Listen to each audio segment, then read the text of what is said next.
niyo mpamvu nawe ntakwemereye kwicara mama, sinkwemereye kureka urugo rwawe, ntabwo nkwemereye mushiki wanjye gutakaza ibyo, sinkwemereye kureka aka kazi, ntabwo nkwemereye kurekura uyu muryango, ntabwo mbikwemereye. Turabiburanye ku bwa Kristo watsinze byose. Imana ishimwe, Imana iguha umunezero wawe, sinkwemereye guhora urira. Si ibyo Imana yakuremeye, ntabwo yakuremeye agahinda n'umubabaro bihoraho, ntabwo yakuremeye ubwo burwayi budashira. Oya, ntabwo abantu bose musengana, abantu bose mugendana cyangwa mukorana, abantu bose muvukana cyangwa mwabyirukiye rimwe, ntabwo bose ariko bafite intego yo kujya mu ijuru. Niyo mpamvu ijwi ry'umukanguzi. Bandi baho umugisha ko mwahisemo kudukurikira kugira ngo tuganire ijambo ry'Imana. Reka uyu mwanya ngusabe aho uri, ibyo urimo utegura umutima wawe, dusenge kugira ngo tuganire ijambo ry'Imana. Ntabwo gusenga biri busabe gusinzira. Niba aho uri nta mutekano waho cyangwa se uri kugenda, wanategura umutima tugasenga. Imana ibahe umugisha. Mwami wacu Yesu Kristo, turagushimiye, tugushimiye umwanya nk'uyu, tugushimiye igihe nk'iki uduhaye cyo kuba tukiriho duhumeka umwuka w'abazima kandi n'ubugingo bwacu ari buzima. Tuguhaye icyubahiro kubw'uburinzi bwawe bukomeye, uturinda tutazi ibyo turinze kandi ukaturinda nyaguhora ku ngoma tutazi n'ibyo turimo rimwe na rimwe, ukadukiza kubwo gukiranuka kwawe. Nubwo buryo tugusabye kugira ngo imitima yacu yeze, uduhumanure by'umwihariko mu buryo tuba twejejwe, tukaba abantu bakunejeje. Amaso yawe yatureba ukatwishimira, imitima yacu itegurira uburyo bwo guhindurwa n'ijambo ryawe, kugira ngo iri jambo riduhe inkomezi mu bihe turimo. Iri jambo ryawe ridukize, iri jambo ryawe ritumara umubabaro, ritumara umwuma, iri jambo ryawe ritumara inyota ku bw'izina ryawe. Rero umwishurirwa kugira ngo buri muntu wese uteze amatwi Umukanguzi TV ntiyumve ibyo nshaka kumubwira, ahubwo yumve ibyo ushaka ko amenya kubw'ijambo ryawe. Bisenze nizeye kubwawe Mwami wacu Yesu Kristo none iteka ryose, amen. Imana ibahe umugisha, ndabashimiye. Reka dusome ijambo ry'Imana.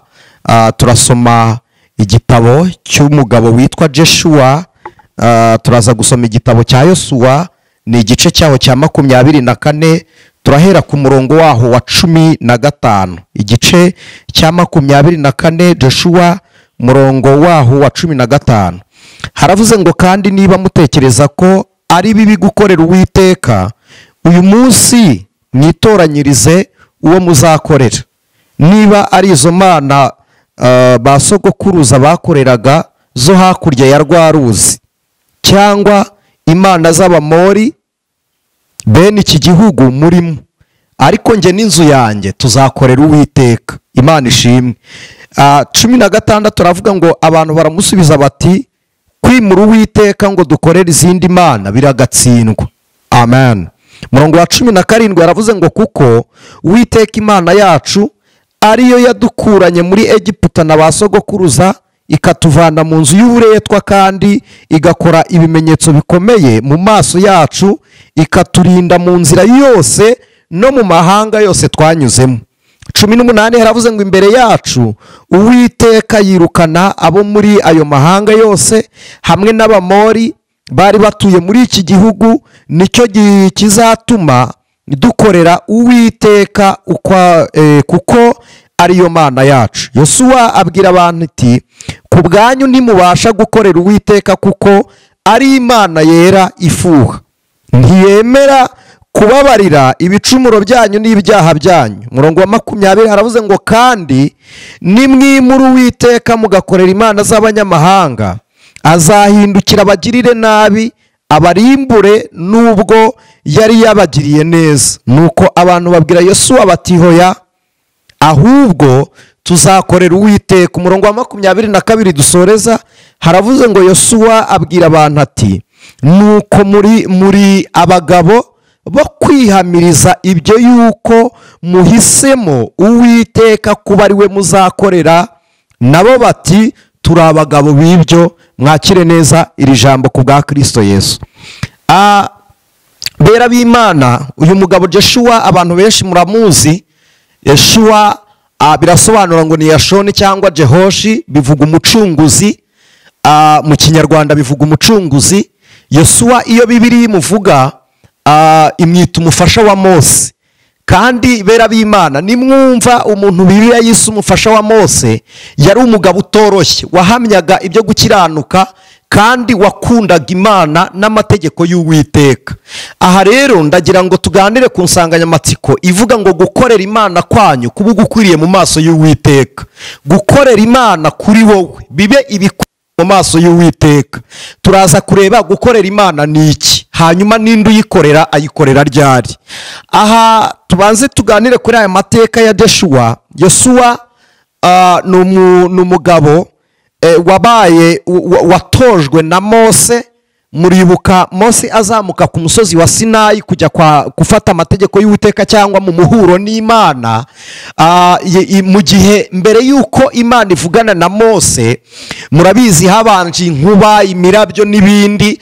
Joshua yajya kwirukanka ku bw'uko Imana iteye ubwoba, Mose akamufata ukuboko akamubwira ngo witinye, imirabyo iyi ntiyica n'iy'Uwiteka. Imana ishimwe. Nkunda uburyo iyi Imana igiye gukoresha umuntu cyangwa iyo imuhamagaye irabanza ikamutinyurira kwegera Imana. Ntabwo atinyukira guhangara Imana, ahubwo atinyukira kwegera Imana.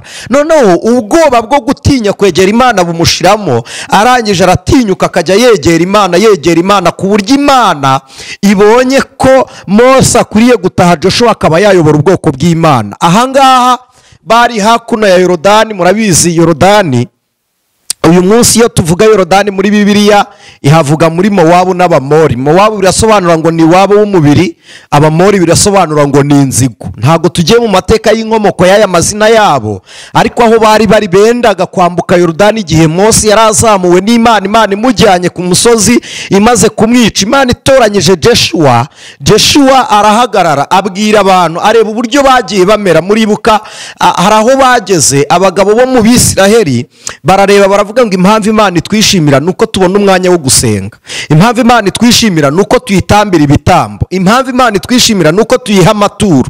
Baravuga ngo kuko twebwe ubwacu tudashaka gutaha mu gihugu cy'isezerano. Bera b'Imana, turi ku ijambo rivuga ngo gukorera Imana kuri mwebwe bibi bitunganye mu maso y'Uwiteka. Ntabwo abantu bose musengana, abantu bose mugendana cyangwa mukorana, abantu bose muvukana cyangwa mwabyirukiye rimwe, ntabwo bose ariko bafite intego yo kujya mu ijuru. Niyo mpamvu uyu mwanya urugero rw'agakiza rukwiriye gufatirwa kuri Kristo Yesu, hanyuma wowe muri benshi ukumva ari wowe mukiranutsi, kuko nurebera gukiranuka kwa Kristo mu bandi uzakura, ariko nukurebera muri Kristo ukagaruka kuguhamya mu bandi, n'abandi bazakizwa ku bwawe. Kuko umuhamagaro w'agakiza ntabwo Imana yaduhamagariye kugira ngo dusarure imbuto z'agakiza ku bandi, ahubwo Imana yaduhamagariye kugira ngo twere imbuto z'agakiza abandi bazisarure kuri twebwe. Kandi kubashije kuyikiranukira kugira ngo gukorera Imana kuri wowe bibi bikwiriye ku Mana. Ntabwo gukorera Imana ari ibingiba ni seti niyo mugabo ndi gukora ku Mukanguzi TV mbabwiriza ubutumwa bwiza. Ibi ni bimwe mu mirimo Imana ikoresha umuntu wayemeye, ariko ntabwo ari ikimenyetso cy'agakiza. Gukorera Imana sicyo ntabwo guhanura ari ikimenyetso cy'uko umuntu akorera Imana, ahubwo gukorera Imana ikimenyetso cyabyo reka tukirebe. Wenda nze gusomera rimwe na navire yo rimwe ku murongo mu gice cya 6 mu butumwa bwiza bwanditswe na Yohana. Igice cya 6 mu butumwa bwiza bwanditswe na Yohana, umurongo waho wa 29 haravuze ngo baramubaza bati tugire dute ngo dukora imirimo y'Imana. Ku murongo wa 28 haravuze ngo arabasubiza ati umurimo w'Imana nguyu nuko mwizera uwo yatumye. Nta wundi watumwe n'Imana ni Kristo. Kandi kwizera ntabwo ari ukuba mu buzima ufite ibyiringiro by'uko Imana izaguha akazi mu gihe utagafite. Kwizera ntabwo ari igihe wizeye kuzabona umugore mu gihe uri celibatere. Ntabwo kwizera ari igihe wizeye kuzasoza amashuri. Ntabwo ari igihe kwizera ni ukwemera imirimo Imana yakoreye muri Kristo, ni uguhamya imirimo Imana yakoreye muri Kristo. Ni no kugira impinduka z'imirimo Imana yakoreye muri Kristo. Ndabisubiramo, ni ibintu bitatu. Kwizera ni ukwemera, ni ukumenya imirimo Imana yakoreye muri Kristo. Bwa mbere ukamenya ko yaje mu isi ku bwacu. Kabiri, yababajwe kugira ngo umubabaro twebwe abo yapfiriye bone esardayi, Imana ishimwe, kugira ngo uwo mubabaro awuhindure ibitwenge, umunezero wo muri Kristo tuwufate. Yaduhaye ingurane z'ubuzima bwejejwe. atwara ubwacu bwari bukiraniwe. Imana ihimbazwe. Ibyo kubyemera biguhesha kubihamya. Iyo uhamije ko yapfuye ku bwawe akazuka kugira ngo ubeho, akicara iburyo bw'Imana ngo tuzabaneyo nawe, Imana ishimwe, noneho akaba ari witeka ryose ngo tuzaramire mu bugingo bushya kandi buhoraho iteka ryose. Ibyo ukabihamya ukabibwira abandi. Noneho icya gatatu cya nyuma ni ukugira impinduka z'iyo mirimo Imana yakoreye muri Kristo, kuko agakiza si ukukavuga, ahubwo agakiza ni ukugaragarira muri wowe. Rero kagaragarira mu mirimo yako kuko ko karakora. Agakiza ntigatuza. Agakiza iyo kageze mu muntu karabyara. Iyo kageze mu muntu kamuha ingendo imvugo, akagakiza karagenda kagakuretinga ibintu birenze umuco. Agakiza gakora ibirenze umuco, gakora ibirenze discipline, gakora ibirenze imyitwarire yawe, gakora ibirenze ubunyangamugayo, gakora ibirenze kuba ngeso nziza. Agakiza gakora ibirenze ibyo ngibyo. Gukorera Imana rero ni ukwizera uwo yatumye, kwizera Kristo. Bana ishimwe, aravuze ngo niwo murimo w'Imana, kwizera uwo yatumye. Imana ihabwa icyubahiro. Ngaruke, Joshua ahamagarwa n'Imana mu gihe Mose atanze. Aho ntabwo matinga, wenda tuzagenda tuganira, Imana izajya iduha umwanya wo kuvuga kuri ibyo, ariko reka tuganire kuri iri jambo ry'Imana nk'uko Imana irimpaye. Icyo nshaka kuvuga ni iki: Mose ninde, Joshua ninde? Mose birasobanura ngo ni uwarohowe. Murabizi ku izina Mose abyarwa ntabwo nyina yabonye umwanya wo kumwita izina. Yamubyaye mu gihe cy'amakuba n'akaga n'ingorane zo kwica abana b'abahungu kwa Farawo. Ntiyamwita izina, aramubwira ngo n'ubundi uriho utariho ushobora gupfa. Amuha Miriyamu, aramubwira ngo genda umucunge. Bamushyira mu kato, bamushyira mu rufunzo mu mazi yo muri Egiputa. Abwira Miriyamu mushiki wa Mose mukuru, aramubwira ngo genda umucunge, narira ujye umbwira nze nose niba mujyana tuzamenye ngo yarapfuye cyangwa se aracyariho. Baramucunga. Umukobwa wa Farawo akimubona aramujyana, amwita Mose, bisobanuye ngo nuwo ndohowe, ni njyewe umurohoye. Nicyo Mose bisobanura. Mu ruhande rero rw'imirimo Mose yakoraga, yari ahagarariye isezerano rya kera mu buryo bw'amategeko. Joshua ahagarariye isezerano rishya mu buryo bw'ubucunguzi, kuko Mose ahagarariye amategeko, Joshua akaba ahagarariye ubucunguzi. Ndabisobanura. Mose nimusoma muribuka igihe Eliya na Mose babonekera Yesu ku musozi wa Elayono. Iki gihe babonekera Yesu ku musozi wa Elayono, Petero abwira Yesu ngo reka duce ingando, imwe ibi ya Eliya, indi ibi ya Mose, indi ibi yawe. Nkunda ahantu Petero yagize ihishurirwa ry'igice ryo kuba mu ngando Yesu arimo ariho Petero azaba. Ariko impamvu uvuze ngo ni iry'igice ni uko Yesu yarebaga ikindi gihugu bavuyemo, aho kugira ngo Petero abwire Yesu ngo reka tujyane aho aba bagabo beza baturutse, washaka ngo bagumane aho we ari. Nicyo kibazo ubundi yagize. Ariko Mose yaraje mu izina ry'amategeko, Eliya aje mu izina ry'ubuhanuzi. Byari bisobanuye ngo icyo amategeko yavuze gisohoye kuri Kristo. Pawulo yabibwiye Abagalatiya, yarababwiye ngo amategeko wari umushorera utugeza kuri Yesu. Bivuze ngo amategeko amaze kutugeza kuri Yesu yaturekeye Kristo, ntitukigengwa n'amategeko. Hanyuma Eliya yaraje kuvuga ngo ibyo nahanuye. Nimusoma Matayo 12 je pense icyo gice, Yesu yarabihamije avuga ngo nta wabyawe n'umugore n'umwe uruta Yohana umubatiza. Aravuga ngo niba mushaka kubyemera, niwe Eliya wahanuwe ko azaza. Mu yandi magambo baravuga ngo kandi abahanuzi,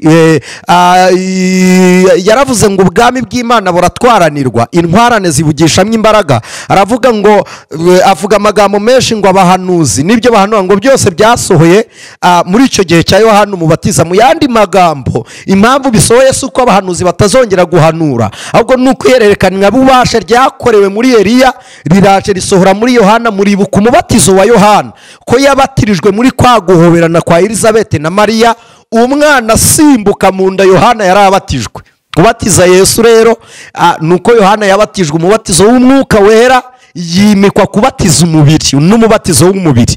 Rero Kristo Yesu yemera umubatizo wa Yohana kugira ngo asoze gukiranuka kose. Bane bahumugisha. Reka mve muri ayo mateka ajya kure. Joshua impamvu asobanura umucunguzi, hari abantu benshi nkunda kubibabwira mujye munyihanganira, teoloji ituruka mu Bwongereza hari ibyiciro itagiye ivugaho, bagenda bavuga ngo amakosa Joshua atakoze ngo ntabwo yigeze atoza ngo umuntu uzamusimbura, ariko umuntu uzamusimbura Mose ntabwo yigeze atoza Joshua nk'aho ariwe ushaka ko azamusimbura, ahubwo Imana yaramubwiye ngo niwe mufasha. Niba bibwiwe n'Imana, Joshua we ntiyigeze abwirwa n'Imana wazatrayininga kugira ngo asigare mu cyuho, ahubwo yarindiriye ijwi ry'Uwiteka. ahubwo yesheke Joshua yakoze nuko yibagiwe Karebu aza kwiyibutsa. aha hantu mwakibaza ngo bisobanura iki? muribuka ijambo Imana ivuga, iravuga ngo mwabibutse Uwiteka mwe ntimugahweme. Imana irabivuga ngo nkunda bankunda kandi abanshakana umwete nibo bazambona. ni iki gituma Imana ikunda abayikunda kandi ari rwo rukundo? ni uko urukundo rwayo ruyiteye gukundwa, noneho rukatumenyesha urukundo tutaranarugira, bikadutera kurugira tugakunda Imana. noneho kabiri, kwibutsa Imana, Imana ntijya yibagirwa. ni iki gituma tuyibutsa? ibereyeho izi byose. kuyibutsa ni ukugira ngo imirimo Imana idukorera habonekemo ubusabe bwacu, nibikora kuko twabisabye tuzayubaha kuko tubikura kuri yo. nicyo cyatumye Kareba agaruka, kuko iyo bamuha isezerano ntiyajyaga guha agaciro ko ari uwo mu mahanga, yari umunyegiputa w'umukenazi, ariko ahabwa isezerano ajya no kurirwanira, kandi igihugu bari baratsinze, hari n'izindi ngabo, baramureka ajya kurwanira isezerano. niyo mpamvu nawe ntakwemereye kwicara, mama sinkwemereye kureka urugo rwawe, ntabwo nkwemereye mushiki wanjye gutakaza ibyo, sinkwemereye kureka aka kazi, ntabwo nkwemereye kurekura uyu muryango, ntabwo mbikwemereye. turabiburanye ku bwa Kristo watsinze byose. Imana ishimwe. Imana iguha umunezero wawe, sinkwemereye guhora urira. si ibyo Imana yakuremeye, ntabwo yakuremeye agahinda n'umubabaro bihoraho, ntabwo yakuremeye ubwo burwayi budashira. oya, burana gakondo yawe. Imana yaravuze ngo abibutse Uwiteka ntimugacogore. Bibiliya ivuze iki? iravuze ngo Joshua ararahira bari mu gihugu cy'Abamori, cy'abanyamahanga. bonesa edrayi, irahira indahiro, Imana igirane nawe isezerano ryera. Imana ishimwe. Joshua ararahira, aravuga ngo njyewe n'inzu yanjye, poriya monda zayi edrayi, njyewe n'inzu yanjye tuzakorera Uwiteka. bera b'Imana, mu kazi urimo Imana iguhindura umukozi wayo. hari abantu bakritika kubwo kutemera ubutumwa bwiza, bakavuga ngo si abakozi, ngo si iki. nibyo, wiba umukozi w'umwana, ariko mu rugo rwase ugira imirimo ukora. ariko Pawulo yaravuze ngo twiheshe agaciro nk'abakozi b'Imana bagabura ibyayo. nutemera kuba umukozi ukaba umwana w'Imana, tsoke ntacyo bitwaye, ariko mu rugo rwa data agira icyo ukora, Imana ihabwa icyubahiro. Bibiliya itubwira ibintu byinshi. reka ngaruke gatoya ntaza kudeviya. Mose impamvu ashushanya amategeko murabizi, ntabwo yigeze akandagira mu gihugu cy'isezerano, kuko amategeko ntiyigeze atwinjiza ahera. ntabwo yigeze atwinjiza ahera, ariko si uko yari ahumanye, yari abereyeho kugaragaza imirimo ihumanye y'abantu bakoraga. hanyuma Joshua niwe wambutse kuri Yorodani. Yorodani isobanura ibintu byinshi, ariko kimwe muri byo mbabwire ngo asobanura amazi y'ubugingo, kuko abavuye muri Isiraheli bose siko bambutse Yorodani. hari n'imiryango yasigaye hakurya ya Yorodani. abaririmbyi bo bajya bavuga ngo nitugera kuri Yorodani hazambuka intwari gusa. intwari zambukira muri rwa rubavu, muri rwa ruzi rwaturutse mu rubavu rwa Kristo Yesu. Imana ibaha umugisha. Joshua impamvu ashushanya Yesu, Joshua yahagaritse izuba. Yesu apfa, habaye ubwira kabiri izuba rirahagarara. Joshua yavumye Yeriko, Yesu avuma igiti cy'umutini. sindi buze kuvuga kuri iyi mirimo igenda ibahuza gusa, kandi Joshua yagiye arwanirira n'abanyamahanga. na Yesu aje ntabwo yemeye ko hinjira mu rubavu rwe abanyamasezerano gusa ku gihugu cya Isiraheli, ahubwo n'abanyamahanga nabo barinjiye, tubonera umukiro muri Kristo. kabiri, ku bwa Joshua nibwo Karebu w'umukenazi yarazwe gakondo, aho bitaga Kireyataruba. natwe ku bwa Kristo nibwo abanyamahanga twarazwe gakondo y'igihugu muri Kristo Yesu. Imana ishimwe. ku bwa Mose itegeko ryemerera ko wakoze neza wese aba arinzwe ibihano. ku bwa Mose yahawe isezerano, ariko ntiyahawe igihugu. iri sezerano byari gushoboka ko acogora nka ba Datani, Kora na Biramu ntagereyo, kuko itegeko ntiryatugezaga kuri Kristo nk'abakiranutsi, ryatugezagaho nk'abagiye gucirwa imanza. niyo mpamvu mujya musoma ijambo ry'Imana rivuga ngo urwandiko rw'imihango yaturegaga Kristo yarucishije kumanika umubiri we ku musaraba. Nta rundi rwandiko rwaturegaga, ni urwandiko rw'ibyaha, ariko kandi ibyaha byagaragazwaga n'amategeko. Ndagira ngo mbabwire iki, itegeko ribereyeho kugaragaza icyaha, hanyuma icyaha kikaberaho kuzana urupfu. Yesu waje ntabwo yaje kwerekana ibyaha, yaje kugira ngo bikurweho ndetse byose. Kuko Bibiliya ivuga iki? Iravuga ngo nta kindi cyatumye umwana w'Imana yerekanwa, ngo yerekaniwe gukuraho ibyaha by'abari mu isi. Nkunda uyu murongo, Yohana 3:16, haravuga ngo kubera urukundo Imana yakunze abari mu isi. Ntabwo ari abari mu isi, ako kanyerezo kuri antikariko, ni abari mu isi. Byatumye itanga umwana wayo w'ikinege kugira ngo umuntu wese umwizera ahabwe ubugingo buhoraho ntarimbuke. Mu yandi magambo, kwizera Kristo niwo murimo w'Imana uduhesha kuba abanyabigwi mu bwami bwo mu ijuru. None bitera Imana ishimwe n'ishema ryo kuvuga ngo amaraso ya Kristo ntiyapfuye ubusa. Nicyo kizatuma Imana ibumbura umunwa wayo ikaturirimbira. Nibyo bizatera Yesu ishimwe ryo kuririmba indirimbo y'umwana w'intama w'Imana. Nicyo kizatuma Mose areba abatashye na Egiputa bavuyemo akaririmba indirimbo yo guhamya kugira neza k'Uwiteka.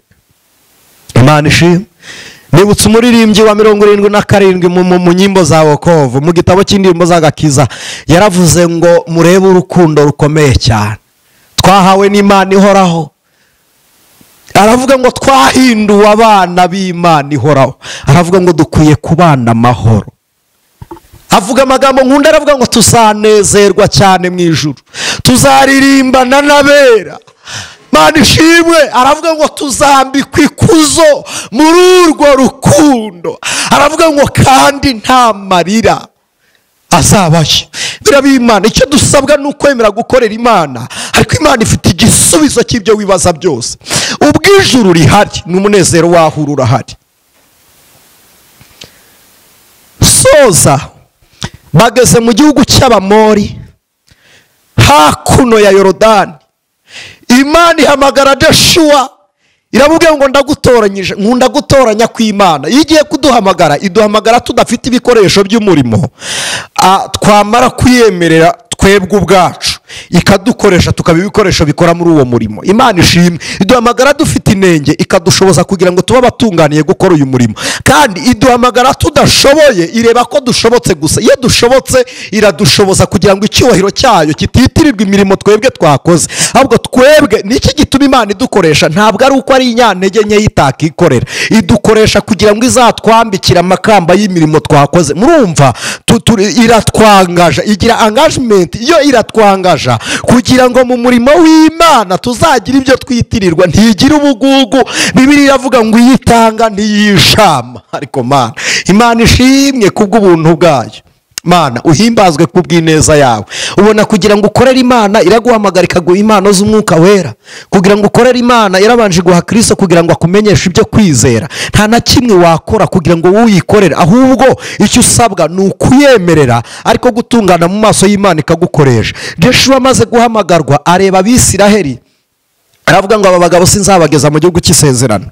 Ntangira nigeze nababwira ko bateye umubare, baravuga ngo nibadasenga bazagwa barakaza Imana bituma itabambutsa, nibadatamba ibitambo bazagwa barakaza Imana bituma itabambutsa, nibadatanga amaturo bazagwa barakaza Imana bituma itabambutsa. Batetse umutwe babwira Mose ngo duhe inyama. Muzi impamvu basabye Mose inyama? Ntabwo ari amerwe bafite, nta nubwo ari ubworo bafite, ahubwo bararebye baravuga ngo niturya inyama nta handi Mose azakura inyama azaduha mu ishyo twakuragamo ibitambo byo guha Imana. Imana nibura ibitambo izaturakarira bitume Mose atureka dukorera indi Mana. Kuko Joshua yabarebaga, yarazi umutima bafite wo gusubira inyuma. Bera b'Imana, mureke ijambo ndibabwire, hari ibintu njya nirinda kubabariramo. Bwa mbere reka mbabwire bibiri. Sinjya nkunda kugira intambara mu idini, kuko umuntu udashoboye kumentena idini arimo aba adashobotse. Icyo nyikubwire ko uba udashobotse, kuko wahunga idini ariko isomo ryo mu isi wigishwa n'abanyedini warisanga ahandi. Kabiri, burya kugira ngo igihugu kinyirukeho nakirukamo, aho ngaho aho ndahirinda. Ikindi cya gatatu, aho kugira ngo njyewe mpunga Imana nayihungiraho, kabone niyo naba ndi guhigwa nayo. Dawidi yigeze imuha ibihano bitatu, iramubwira ngo hitamo mugiga, inzara cyangwa kugwa mu maboko y'ababisha bawe. Aragenda agwa imbere y'Imana aribwo uti nyiyicira, wowe nunyica nta cyasha kizajya ku mugaragu wawe. Imana iramubwira ngo imbere yanjye nta wuhagwa ahubwo burahakirira. Impamvu mbabwiye ibi ni iki? Yoshuwa yarebye abagabo badashaka gutaha mu gihugu cy'isezerano, areba abantu badashaka gutanga ituro. Ibi bintu mbivugiye iki? Abantu benshi ntimugitanga amaturo y'ibya cumi n'amaturo yandi kubera idini ryayakoresheje nabi, bibatera urubanza muri mwe, mugira ngo ituro ni iry'idini. Abakoresheje amaturo ibyo mwakoze, abafashe imirimo mwakoreye Imana nabi, nibo bazabibazwa, ariko wibazwa kutakomeje kuyikorera. Niba warakoze, wowe icyo usabwa ni ugukora uwo murimo, ntabwo usabwa gukurikirana uko byakoreshejwe, kuko ibyo ni imirimo y'abatambyi. Umutambyi wakoze n'abazahanwa na Kristo, ariko wihanwa uzize kutatambye kandi wari gutamba. Rero aba Bisiraheli bari mu butayu baracogoye, banga no gutambira Imana, banga no gutanga ibitambo. Nabyo baravuga ngo niturya inyama, ibitambo by'Uwiteka bizabura, turakaza Imana, bitumaho kugira ngo iducyure twemera tugasenga ibindi bigirwamana. Kimwe mu bintu bigaragaza umukristo waguye, ntiyongera kwera imbuto z'agakiza. Icya kabiri, ntabwo ashobora gutanga ituro ry'icyacumi n'andi maturo. Ibi ndabibabwiye kuko iyo umuntu ari gutanga icyacumi, iyo umuntu ari gutanga ituro risanzwe mu bushobozi bw'ibifatika, aba ameze nk'umuntu wiyambura isi, kuko uri gufata ibifatika by'isi ukabikoresha mu murimo w'Imana. Icya kabiri, uba umeze nk'uri gushyira urufatiro mu byawe, ubwira Imana ngo ubwaha mpakora ngakora mu murimo wawe, nawe ngwino uhakore, kuko iyo ugiye mu by'Imana, Imana iza mu byawe. Rero iyo ufashe ituro ugakora mu murimo w'Imana, uba ufashe ibyawe ukabigira isoko yo kugira ngo Imana ijye ivubamo umugisha, wongere ugaruke, kuko n'evaporasi Imana ikura muri wa mugisha wayihaye, ikongera ikagabira muri wa mugisha kugira ngo uzajye uhora utanga. Ni donadone, ni donadone. Ibyo tubabwire, ikintu Imana yaduhaye ku buntu ni imbabazi n'agakiza, naho umugisha umuntu awubona yawukoreye. Imana ibaha umugisha. Yoshuwa arebye ubu bwoko burakaje Imana atya. Mose apfuye, Yoshuwa aravuga ngo nimuze hano, abashyira imbere ya Yorodani mu gihugu cy'Abamori, afata umuryango we, Mana ishimwe, Mana ishimwe, aravuga ngo Bisiraheli, mwebwe mushaka gusubira mu gihugu cy'amahanga, nimusubireyo. Mwe mushaka gukorera imana z'amahanga, nimugende, aho kugira ngo mugendane natwe mutuvuna, aho kugira ngo dusengane mufite izindi mana mwimitse. Mana idufashe, Mana idufashe, aho kugira ngo dukorane umurimo mufite Imana mwimitse, aho kugira ngo tujyane mu nzira muduteze umuraba umeze nk'uwa Yona. Abashaka gusubirayo ntitubarwanya, ntitubica, musubirireyo hano. Bamurebye aravuga uti umwene Nuni aravuga iki? Umwene Nuni ari kuvuga iki? Bareba Yorodani yuzuye bakagira ngo aracogo, yatinye ko Yorodani batazayambuka. Kumbi wararebye aravuze ngo ubwo Yorodani yuzuye mu gihe cy'isarura, ntabwo twayambuka tugifite uruvange. Nkunda Imana yahaye Yakobo umugisha ari uko amanje gusenda inshoreke. Mwera bene data, mbere y'uko usenga, senda inshoreke ziguteranya n'Imana. Banza usunike maraya kandi uzihamirize imbere y'Imana, Imana ibone kuje imbere y'Imana. Ubanje kubwira maraya uti ndakijijwe, ndacunguwe, ndumva agakiza kanyatsemo, ndumva afite umuriro w'umwuka wera. Musigare ku ruhande, gira imirimo wiyambura, iyo mirimo y'urugomo, iryo ruba ry'ubusambanyi n'irari ryazo, ryiyambure gukorera Imana kwanyu, kuba ugukwiriye, bibi bitunganye mu maso y'Imana. Imana igushoboze, ijambo ry'Imana rikubashishe. Kristo ushoboza abanyantege nkeya, nawe agukoreshe, agukoreremo imirimo ituma impinduka z'agakiza zikugaragara. Abisirayeli baramureba baramubwira ngo uvuze amagambo akomeye, baramubwira ngo ntabwo tuzakorera imana z'abanyamahanga. Ndashoje. Baravuga ngo biragatsindwa gukorera izindi mana, biragatsindwa kurara usambana, biragatsindwa kurara wikinisha, biragatsindwa gukorera imibiri, biragatsindwa gukorera ibikunezeza. Nshuti y'umusaraba, biragatsindwa gukorera izindi mana. Baravuga ngo Uwiteka niwe mana yacu kuko yadukuye mu gihugu cy'uburetwa. Baravuga ngo yatunyujije muri ibi bihugu byose. Reba ahantu wanyuranye n'Imana, ku gitanda kwa muganga. Reba ahantu wanyuranye n'Imana, mu rukiko bagushinja. Reba ahantu wanyuranye n'Imana, mu buzima bwari bukugoye. Reba ahantu wanyuranye n'Imana, ku ndwara udafite n'ubwishingizi. Ahantu wanyuranye n'Imana, inda barayikurogeyeho. Ahantu wanyuranye n'Imana, wigupfundikanya. Ahantu wanyuranye n'Imana, none ureba aho Imana ikugejeje. Baravuga ngo iyo niyo mana tuzakorera. Uretse naho ngaho Imana ikugejeje, Imana ifite n'umugambi wo kukugeza mu gihugu cyo mu ijuru. Joshua arangije aravuga ngo muhitemwe Imana muzakorera. Aravuga ngo ariko njyewe n'inzu yanjye tuzakorera Uwiteka. Iri sezerano ryonyine ryatumye Imana ishyira imbaraga mu birenge bya Joshua. Muzasome Zaburi, Imana, ijambo ry'Imana riravuga ngo intambwe z'umuntu zikomejwe n'Imana. Iyo uhize gukorana n'Imana, Imana iragukoresha. Iyo uhise gukorera Imana, Imana ikorana nawe. Iyo ubihisemo, Imana ikorana nawe. Ndabisubiramo, iyo ubihisemo, Imana ikorana nawe. Imana ikorana nawe. Hitamo icyo gusa, ubwira Imana ngo mpindura umugaragu wawe. Muririmbyi yaravuze ngo mpindura icyuma cyawe uhora unkoresha. Imana ishimwe. Gusa akimara guhitamo iki, Imana yamuhaye iyerekwa rya Yorodani. Wireba Yorodani idendeje imbere yawe, ugihitamo gukorera Imana, izashaka uko wambuka aho ngaho. Yeriko ntiteye ubwoba, ugihitamo gukorera Imana, Imana izagufasha kwambuka Yeriko. Ayi si ikibazo, ugihitamo gukorera Uwiteka. Bereba Imana, gukorera Imana kwanyu bibi bitunganye mu maso y'Uwiteka. Imana ibaha umugisha. Munyemerere mutegura umutima dusengana Imana. Niba hari aho wacogoye ukagwa, uyu mwanya ndagira ngo ubwire Imana ngo ngera umfate ukuboko. Ndagira ngo uyibwire ngo mbyutsa wongere ukorane nanjye. Uyu mwanya uhawe umugisha wo gutega amatwi iri jambo ry'Imana. Ndagira ngo ubwire Imana ngo ngera umbashishe. Wowe ubwawe Joshua arababwiye ngo mwebwe ntimwashobora gukorera Imana kuko Imana ari iyera. Aravuga ngo kandi no kubababarira byayigora kuko yabica kubera ibicumuro mugashira. Ariko gukorera Imana kwanyu aho dukirira bikaduhesha gukorera Imana ni muri Kristo Yesu. Ni kuwanditse ubutumwa bwiza bwa Yohana mu gice cyaho cya 6 umurongo wa 29. Aravuze ngo gukorera Imana nguko nuko mwizera uwo yatumye. Izere Kristo aracyari kumwe nawe. Uretse no muri uyu mubiri tubana n'Imana, izaduha n'ubugingo buhoraho. Imana ibaha umugisha. Reka dusengane Imana.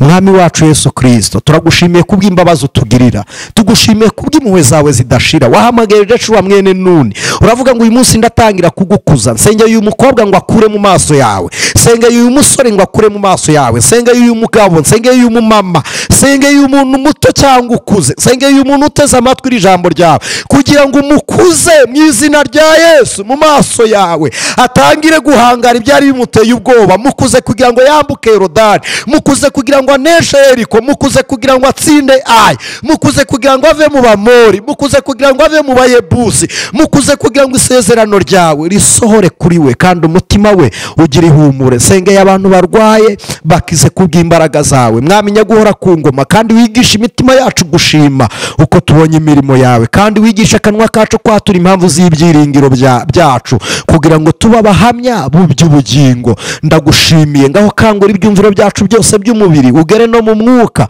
ubugingo bwacu bube buzima kugira ngo ijwi ry'impanda nirivuga tuzakumve, tuzamuranwe n'abera bose. Tubisenze twizeye ku bwa Kristo watsinze urupfu akazuka, akaba ariho kandi dutegereje kuza kwe ni none n'iteka ryose ku bw'Umwami wabizera. Amen. Imana ibaha umugisha. Amen. Ijwi ry'umukanguzi.